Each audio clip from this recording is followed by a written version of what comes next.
Welcome, everyone. We got some familiar faces here and a few newbies, which is always I love to see. But before we drop in today, before we drop into living the shift, which is I don't know. I'm excited about it, but it's my first time kind of like teaching it in this way. A little bit about me. I am Jen, and I am first and foremost what I would say like a mother of breath. Like I teach breath work, I do breath work. I have like facilitator trainings, and also background in healthcare, hypnotherapy, root cause coaching, all of the other, fun things to add to my tool belt. So I just wanted to welcome everyone.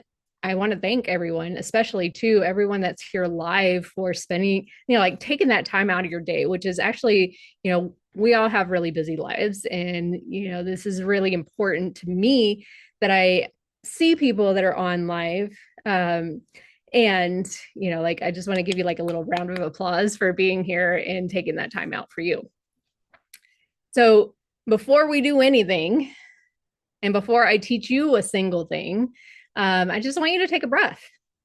Just like not a performative breath, not because, lady on the screen's telling you to take a breath, but like actually take a real one, like a real, like feel your feet on the floor, feel the weight of your body in your chair, and just notice that you made it here.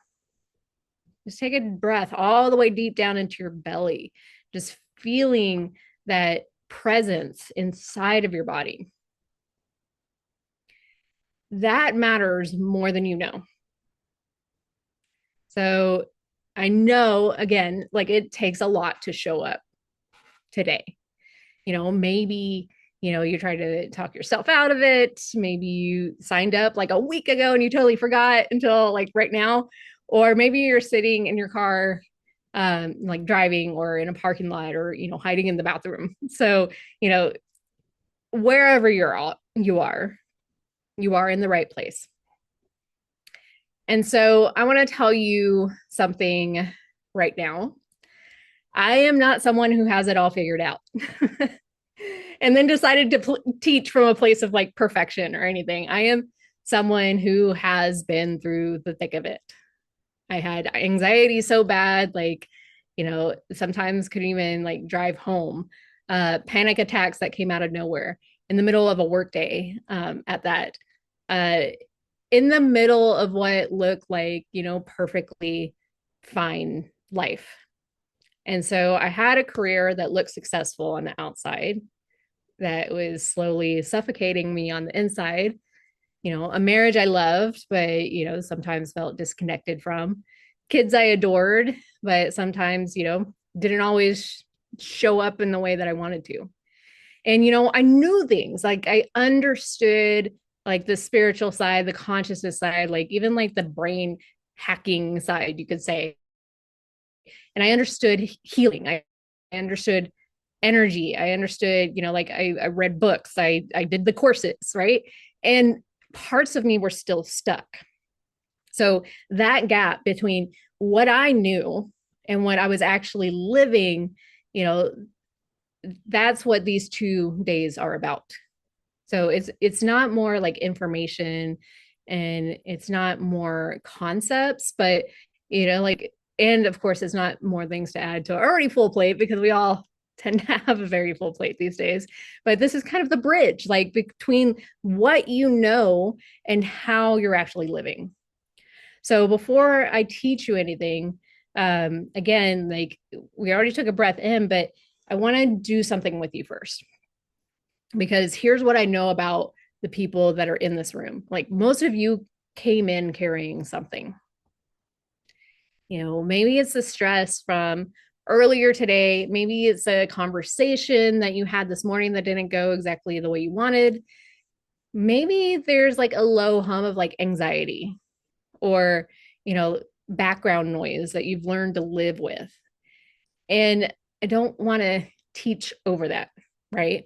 I want to meet it where you are at, meet it there first. So here's what we're going to do. So I want you to just kind of relax back into your chair. Place one hand on your chest, one hand on your belly. And so, what we're aiming for when I say belly is your solar plexus, which is essentially like the space just below your sternum and above your belly button. So, it's right in the center of your belly. I want you to close your eyes if that is safe to do so, if you're not driving or anything, but close your eyes and just notice what is actually here right now. Not, what should be here, not what you wish was here, but what is here. Maybe there's some tension in your chest or in your shoulders, some tightness in your throat. Maybe it's that familiar feeling of being slightly overwhelmed, even though nothing specific is wrong. So, whatever it is, just let it be there. Just acknowledge it. No judgment. Don't try to fix it or push it away or analyze it or any of that. Just notice. Now, I want you to say this with me, either silently in your head or out loud, whatever feels right. I'm so sorry you've been carrying this.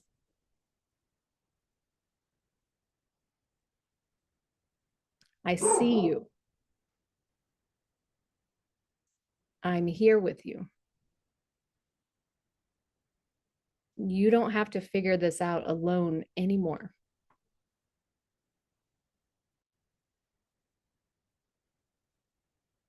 And just take one more slow breath.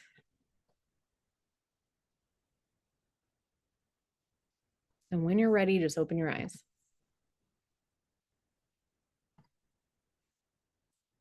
Now, I want to ask you something. What just happened in your body?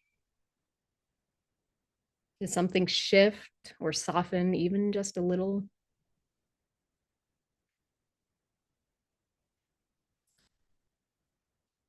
So that shift that you might have just felt, this isn't a spiritual concept. It's not woo. That is your nervous system beginning to move from, you know, sitting in survival mode and shifting back into safety, from sympathetic into parasympathetic. And that is exactly what today is about, because you cannot learn, you can't integrate, you can't change anything from a nervous system that feels unsafe. So, what we do is we regulate first and then we teach. That's how this works. So, let's get into it.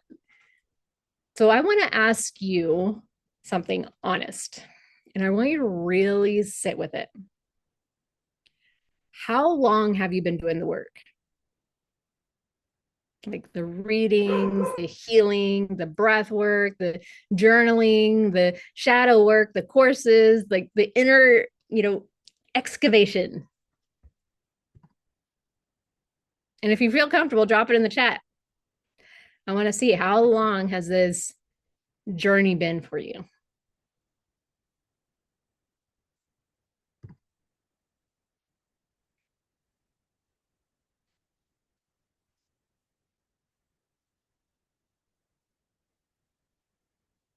Um, 20 years. Yeah.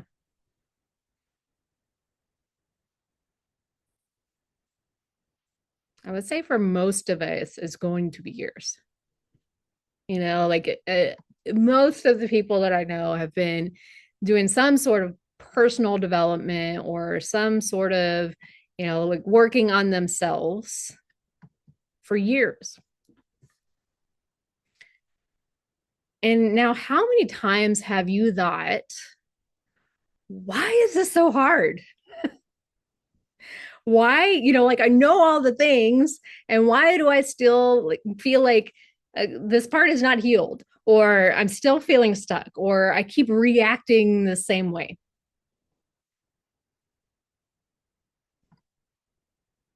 And I want to tell you something that I wish someone told me a long time ago. It's actually not your fault. It's not yours. It's not your parents. It's not anyone's fault. And what I mean by that is the literal, like most literal physiological way possible. Here's what most people don't understand is you do not choose your nervous system any more than you choose your eye color. Your brain runs on neurotransmitters, which is, like serotonin and dopamine and GABA and norepinephrine. And, some of us came in with maybe a lower baseline of serotonin, which all that means is like, serotonin is like your feel good chemical. Like it just means anxiety is closer to that surface.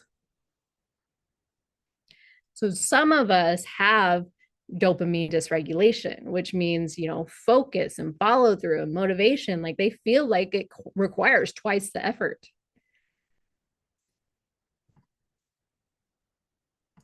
Some of us have a nervous system that learned very early that the world isn't entirely safe. And we've been running that program ever since then. So, none of this is weakness. None of this is a character flaw. This is like simple neurology. And then, of course, we get that wiring and then life happens. Your parents, they did the best they could with the nervous system they were given. Their parents did the same, and their parents before them, and so on and so forth. So it's not a blame game. It's not about going back and pointing fingers. It's just the truth. You were handed a system and nobody like gave you the manual. So I really love this analogy and I kind of want you to sit with it. Oh, my light just died. Cool. But you know, I want you to imagine that you have an Android phone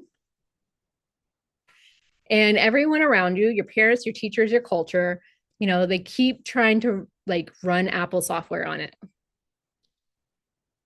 Obviously, that's not going to work, right? Like, it's not because your Android phone is broken, it's because the software does not like match up. They're incompatible systems.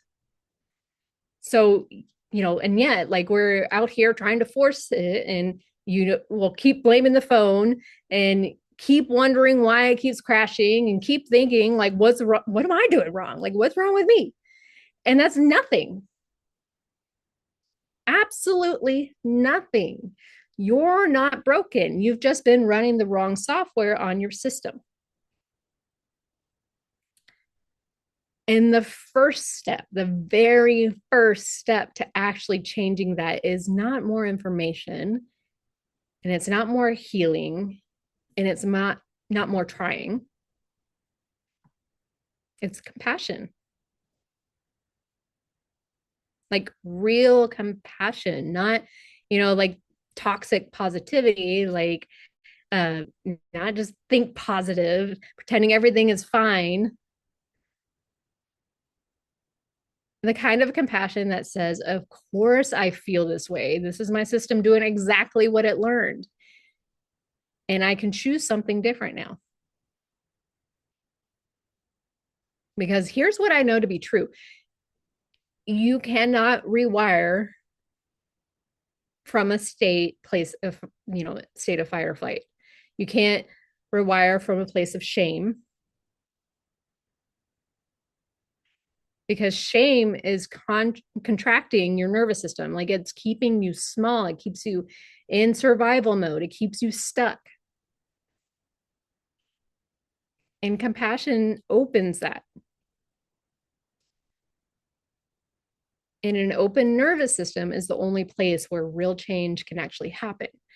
Now, I want to talk about something that might be hard. Like it might be hard to talk about, but I think it's going to land for a lot of you. So the spiral. And let me do this because I love visuals. So I'm going to bring this guy up.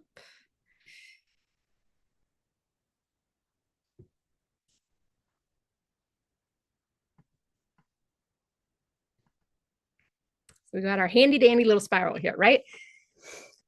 So how many of you have had this experience?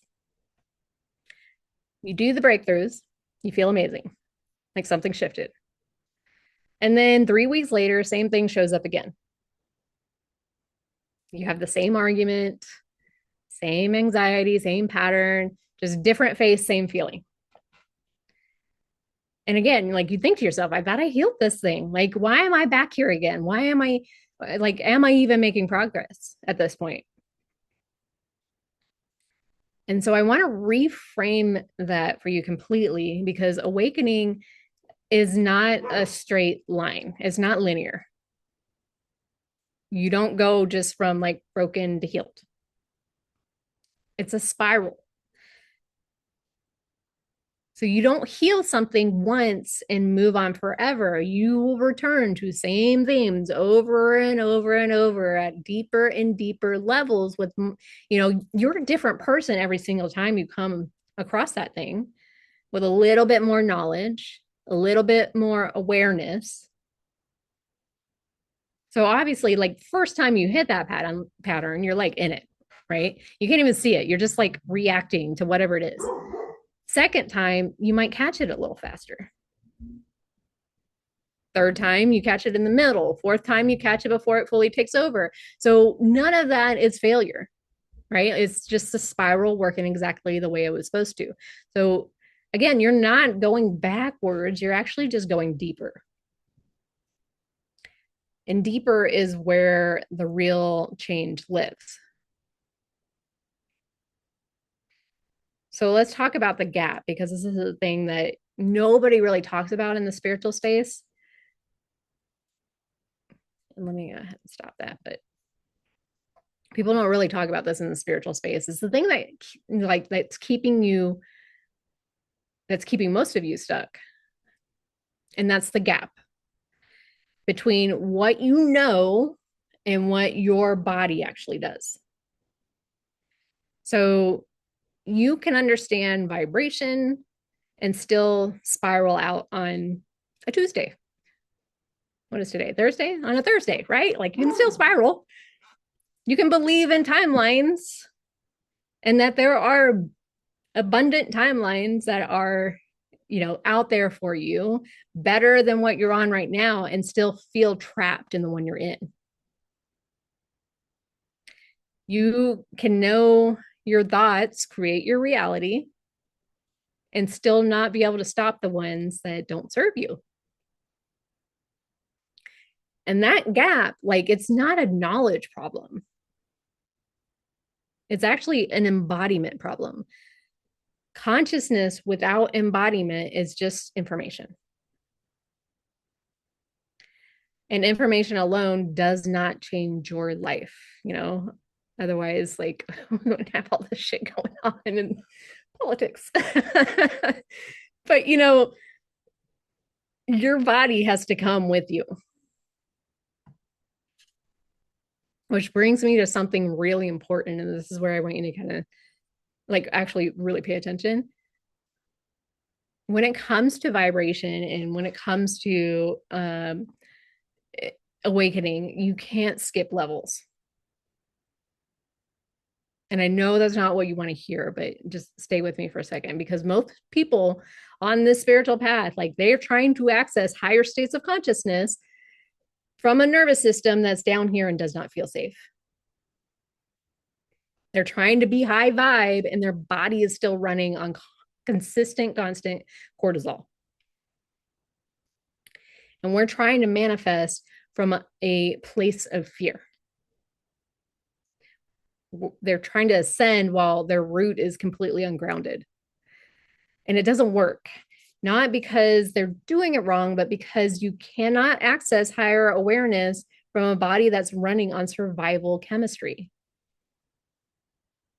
So think of it like a building. Like you cannot live on the 10th floor If the foundation is literally like crumbling behind beneath you, like if it isn't stable,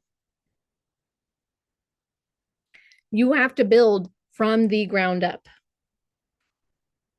So safety first, then belonging, then identity, then purpose, then transcendence. So you don't skip all the way up here, you integrate each level. And the good news is that once you understand what level you're actually operating from, you stop fighting yourself and you start working with yourself. So that's where everything starts to change. So I'm going to get a little sciencey here for a second. Is that okay? I'll try to keep it really simple though. So this is going to connect everything you already believe about spirituality.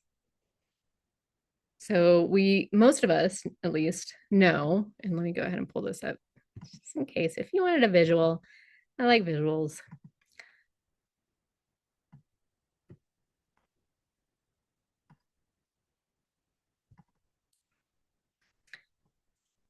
So some of us may know about our nervous system, our parasympathetic and our sympathetic states.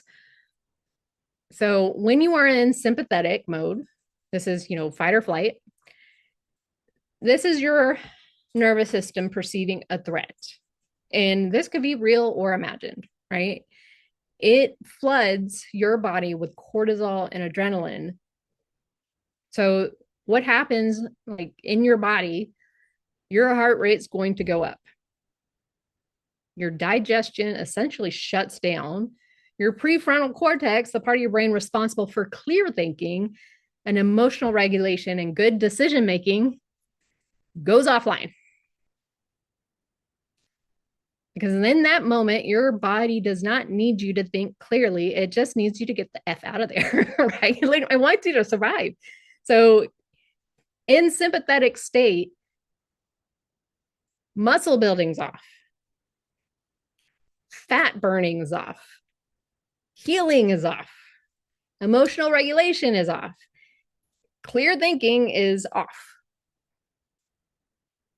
Like, you are just trying to get through. Like, this is like lion chasing you out in the woods or, wherever lions hang out.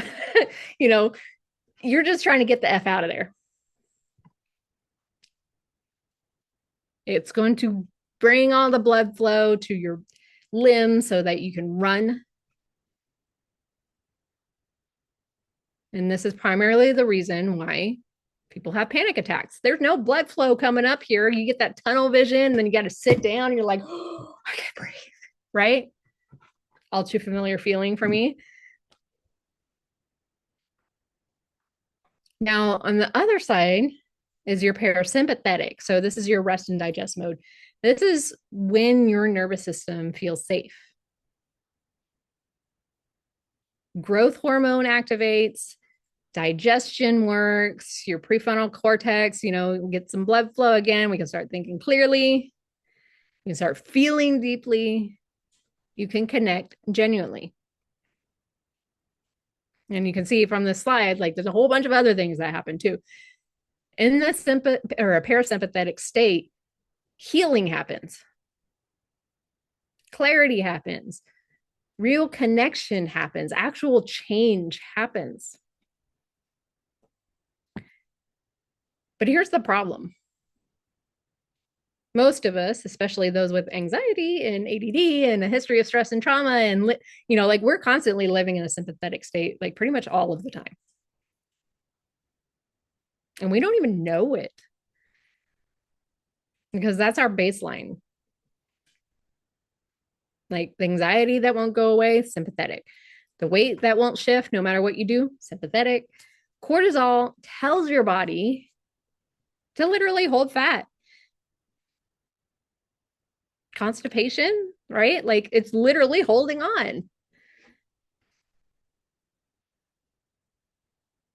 And the decisions that feel impossible, the stuckness, sympathetic, because again, your prefrontal cortex is offline. You're not getting blood flow. Of course you can't decide. Like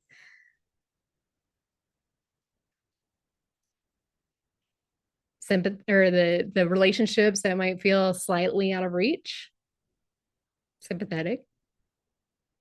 You can't connect deeply when your nervous system is in survival mode.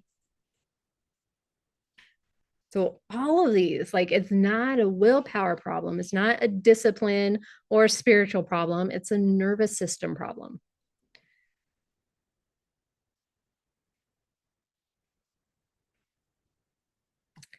And so here's where it gets really interesting and where the science starts to meet the spiritual.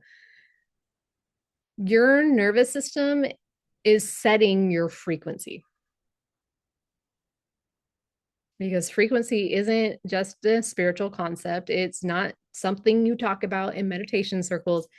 You know, your frequency is your physiological state. So when you're regulated, open, present, coherent, you're emitting a different signal than when you're contracted, reactive, and in survival mode. So, you know, like think about like a radio signal.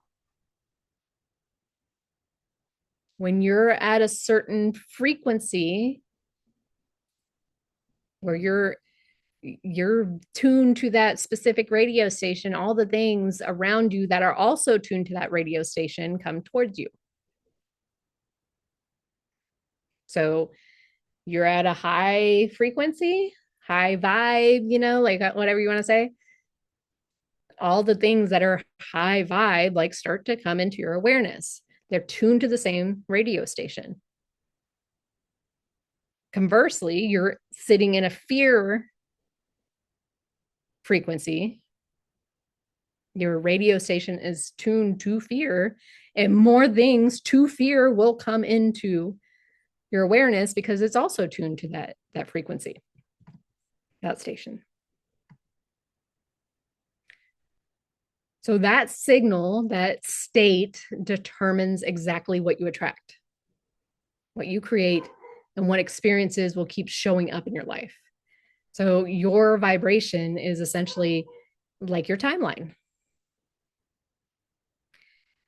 And so I want to say, like, when people say, right, just raise your vibration, right? Like, what they're actually saying is regulate yourself, regulate your nervous system, because that's something that we can actually work with, right? Like that's something practical, and that's something we can do in the middle of a, Thursday evening when everything feels like too much.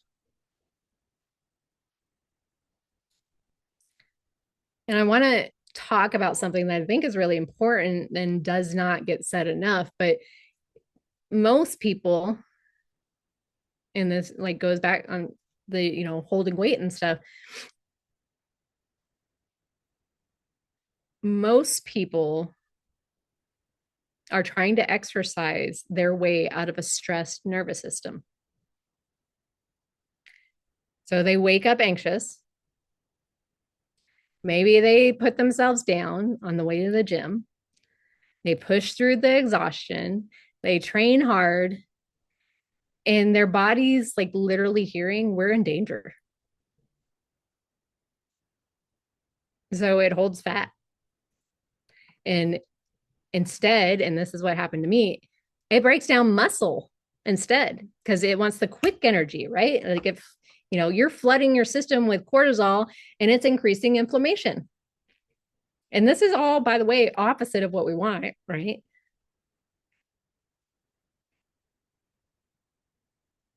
So I went through a period where, and I talked about this on my live recently, like I was doing like hit CrossFit type workouts like 5-6 times a week.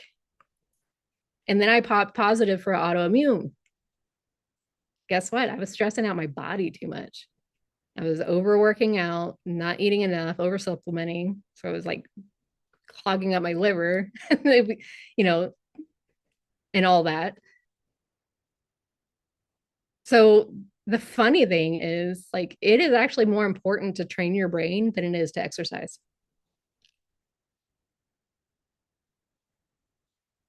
When I learned that, it was like, right? You exercise in a sympathetic state, you are not going to build muscle and you cannot burn fat. You're just adding more cortisol in an already stressed system. So the most powerful thing that you can do before any workout, before any big decision, any, hard conversation is regulate first. What do I mean by this? Breathe, ground, get into your body,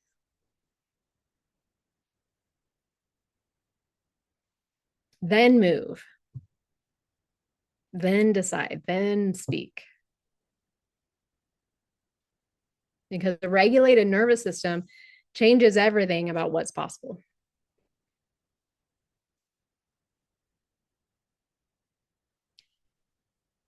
So, something I wanted to teach today, and for some people, it might be a little uncomfortable. And I say this with so much love, but this is one of those teachings that sounds simple, but lands like a ton of bricks. And when you actually apply it to your real life, like what this is called is perception is projection. So, what this means is you do not see the world as it is, you see the world as you are. So, you're going to filter out everything through a certain lens that you probably put on when you were a child. So I think of it like kind of like prescription sunglasses, right? Like you might see everything through these prescription sunglasses, and somebody else has a different prescription and they see something completely different. And what's in this prescription is, your nervous system, your patterns, your history, all the unhealed wounds and trauma. Like it filters everything. And your subconscious mind is always picking up things, even if you don't like fully realize it from all five senses. So every single thing you perceive is being run through the lens of your own internal world. And here's where it's getting really interesting is it's going to filter out everything it deems not important. And you're taking in all this information, billions of bits of information per second, and it's going to filter it down to like 134 bits per second. So that's a big, funnel. And so when we talk about perception as projection, what we mean by this is everything that is going on inside of you, you project it out into the world. So the things that really annoy you about most other people, the things that make you like pull your hair out, the things that make you clench your jaw and your fists, or send like that text message to your best friend where you're just like completely bitching about everything. Like those things are almost always parts of yourself that you judge the most and have not fully accepted yet. So this is what's called like the not me, right? Like, not me. I would never be like that, right? Like, I'm not judgmental. But here's how it works, right? When we were growing up, we learned very quickly which parts of ourselves were acceptable and which parts were not. So maybe when you were a kid, you learned that being loud was too much. So you made yourself smaller, and now loud people just freaking drive you crazy. Or maybe you learned that needing things was a burden. So you became fiercely independent, and now needy people exhaust you. Or maybe you learned that anger wasn't safe. So you suppressed it. And now people who express anger freely make you super uncomfortable.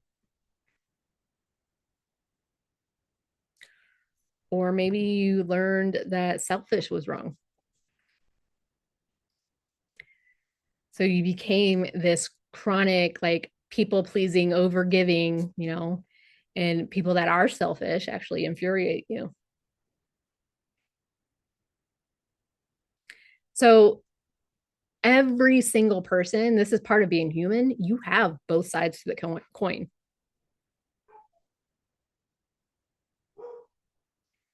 And so you took these parts of yourself, maybe the loud part, the needy part, the angry, selfish part, and you pushed them all down. And you said, that is not me. That's not who I am. But the thing about these parts that we reject is they don't disappear. They go into what Carl Jung says is the shadow, the part of us that lives in the dark spaces because we decided it wasn't safe to bring them into the light. And then, because we're not, bringing them up, guess what happens? Those parts are going to show up in the people around us. So we react to them with the same amount of charge that matches how much we reject that part in our own selves. So the louder the reaction, the deeper the rejection. So this is not about blame. It's not about shame. This is about awareness. Because the moment that you see it, you can integrate it. And integration is where your power comes back. So let me give you a real example. Let's say, might as well, your husband is messy and it drives you absolutely insane. He just leaves trash everywhere and you pick it up and you give him like the side eye look because he knows it pisses you off. Now, what can I do? This is where I look at myself and I ask myself, where in my life am I messy? Maybe it's not, leaving trash in the same way, but maybe I'm messy when, you know, I'm trying to get the kids for ready for school in the morning and I'm sending them to school with their freaking hair and knots because I'm just like, I can't. Like, it's too hard. Just get out the door, right? So, where am I life? Am I messy and judging myself for it?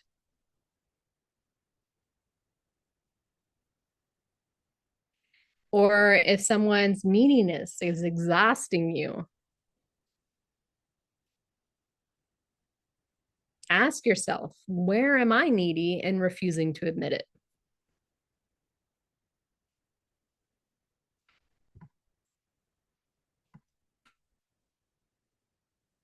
Or maybe someone's confidence is like it feels arrogant to you. Maybe ask yourself, where am I afraid to own my own confidence?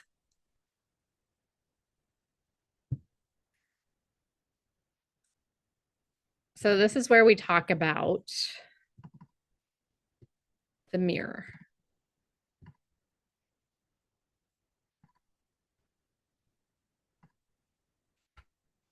And the mirror does not lie.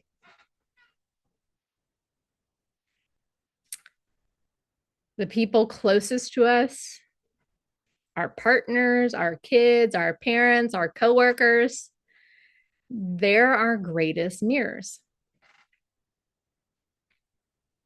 And this is not because they're trying to teach us, but because we literally built that dynamic for exactly this reason.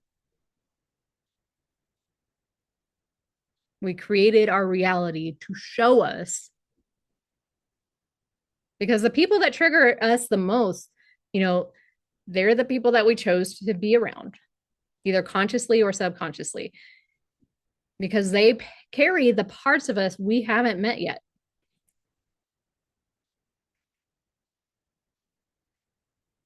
So I want to do a little exercise with you.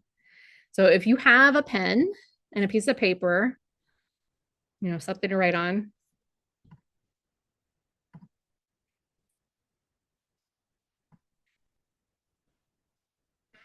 I want you to think of the person who gets on your nerves the most.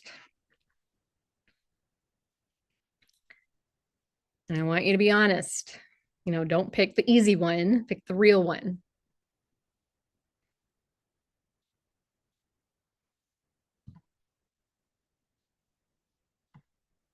And more than likely, it's going to be someone close to you, like a partner, a parent, a child, a sibling, again, a coworker you see every single day. And this person is not there by accident.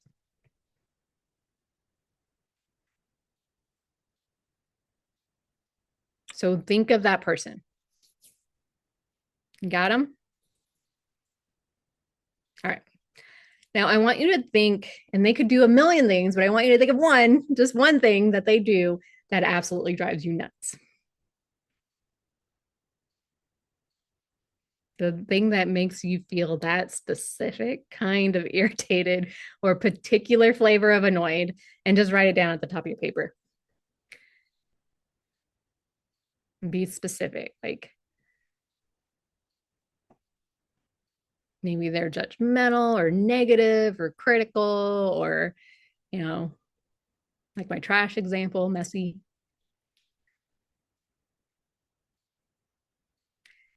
Now, here's the part that's going to shift something.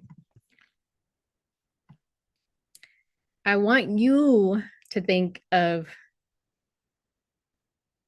when you have done the exact same thing. We'll say like five things. And it doesn't, maybe it's not the same way or with the same person, or maybe it's in a completely different situation or context, but somewhere in some version, either when you were a child or sometime recent, that you have done that thing.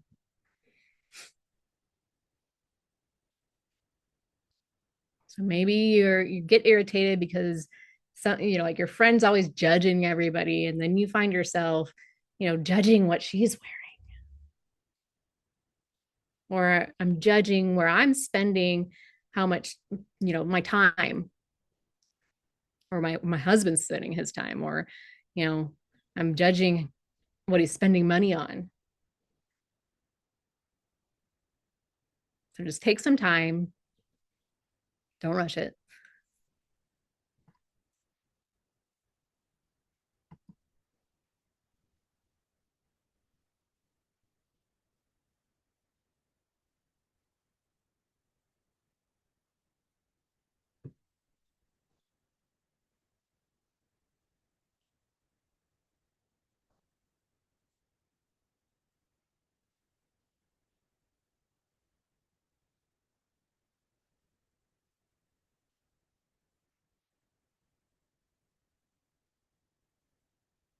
And don't let yourself off the hook too quickly either. Sit with it.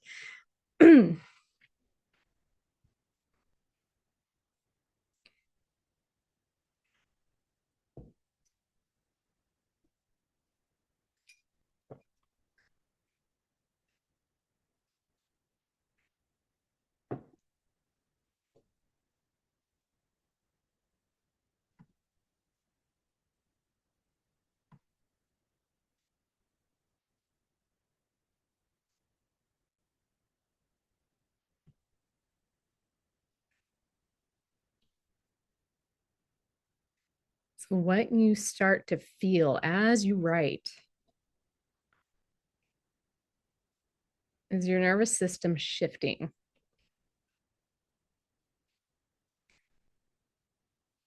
that charge around the person might start to soften. And that's not because what they do is suddenly okay, but because, that you have to accept the behavior,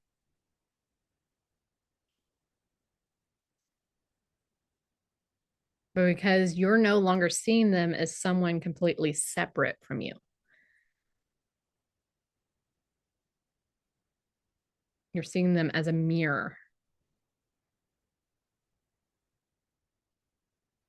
And mirrors aren't there to make you angry, they're just there to make you aware.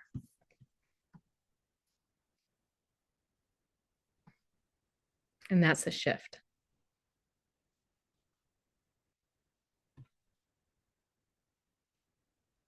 So I'm going to give you a few more moments.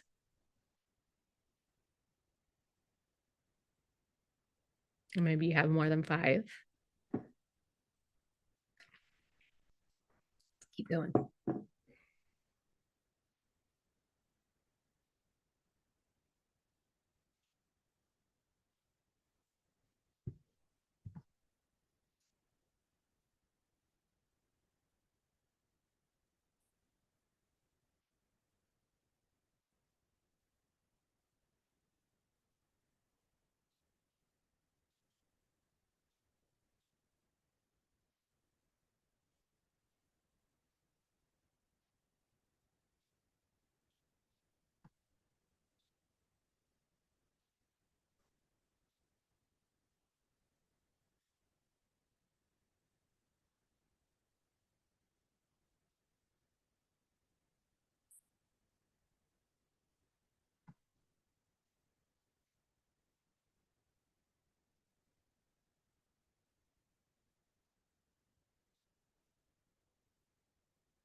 So I want you to drop in the chat how many of you, just put like a me, how many of you found something that you've done?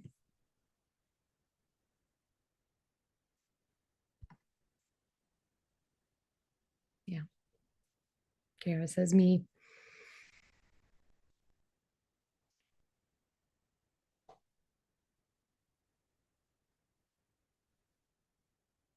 Sherry says me.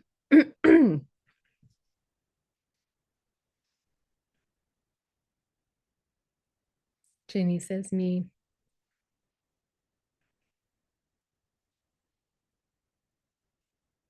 Yeah. So these are parts of us that we're suppressing. You know,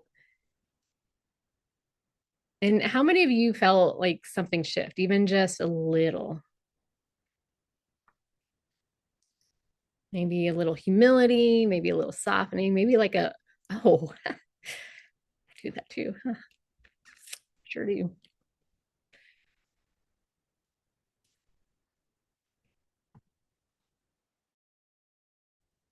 So that right there is perception and is projection in action. That's your literal shadow becoming your teacher. And this is one of the most powerful things that you can do, that you'll ever do, probably, for your relationships and your patterns and your own freedom. Because here's the truth: you cannot change what you cannot see.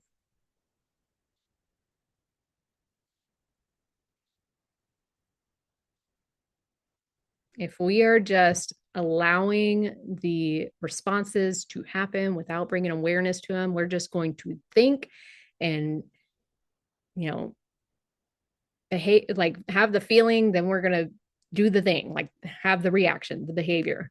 And it's just going to continue A, B, C, A, B, C, A, B, C until you bring that awareness.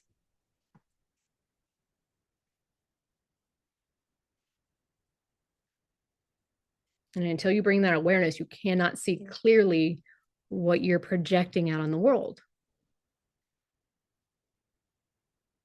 But the moment you take your projection back, the moment you say, this is actually mine to look at, you get your power back every single time.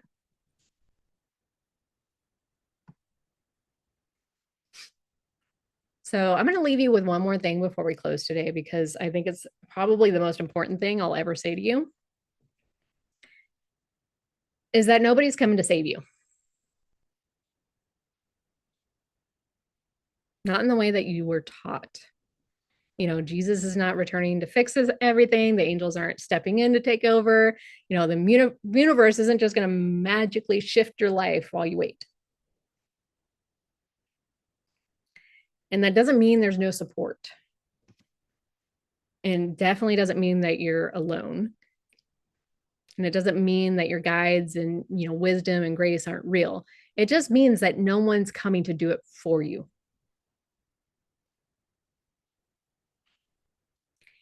And here's why this is actually the most liberating thing I can tell you. Because as long as you believe something outside of you is going to fix this, you're going to keep waiting and hoping and outsourcing your power.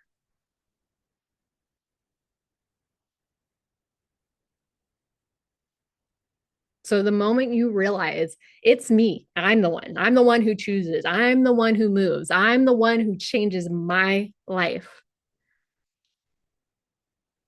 That's where everything shifts. And the only thing required for that shift to happen is just a willingness to change.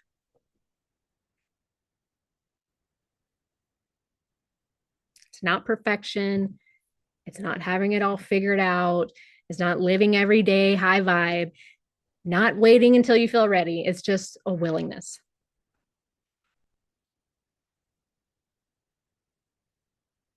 A willingness to feel what you've been avoiding. A willingness to choose differently than you've chosen before.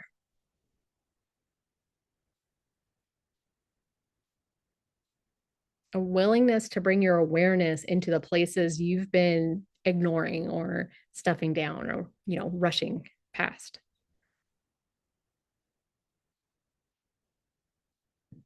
That's the whole thing.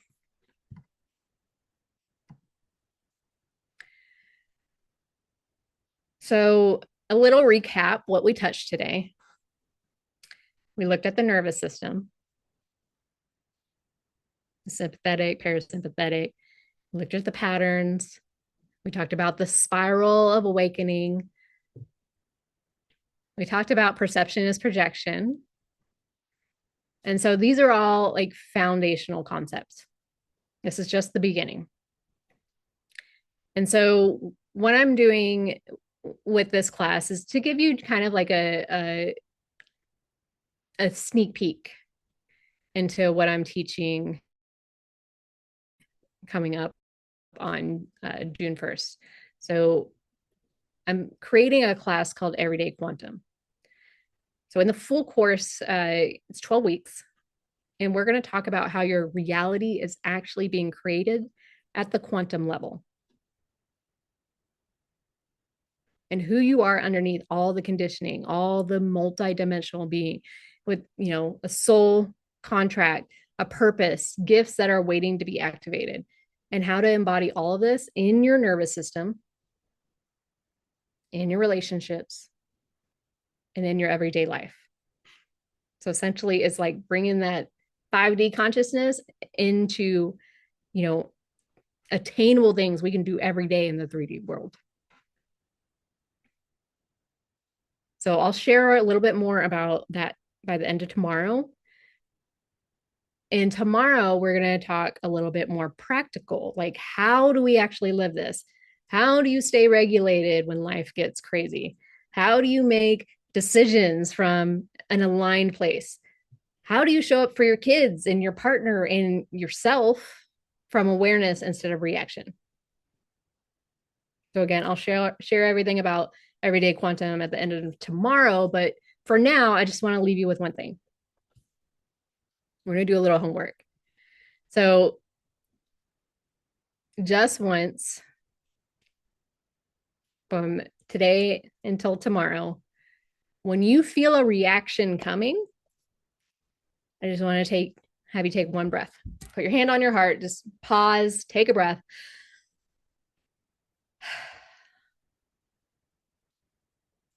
And ask yourself two questions. Is this truth or is this a pattern?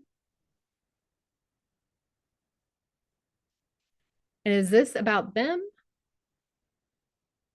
or is this mine to look at? It's two questions. I can repeat them if you want. Just taking that breath. Is this truth or is this a pattern? Is this about them? Or do I need to look at something inside me?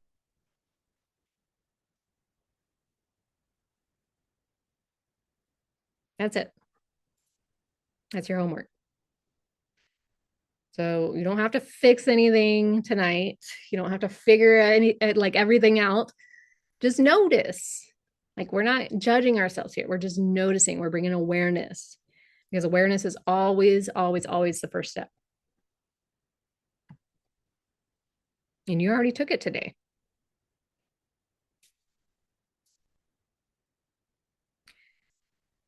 So as we wrap up, again, I want to thank you guys, coming live, listening to the recordings. We'll pop on again tomorrow, same time, same bat channel, 4 p.m. Central Time. And thank you for showing up.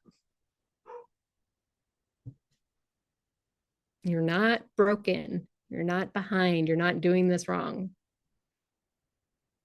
You're just somebody that's in the middle of a real shift with real life, with kids and relationships and jobs and anxiety, right? Like you showed up anyways.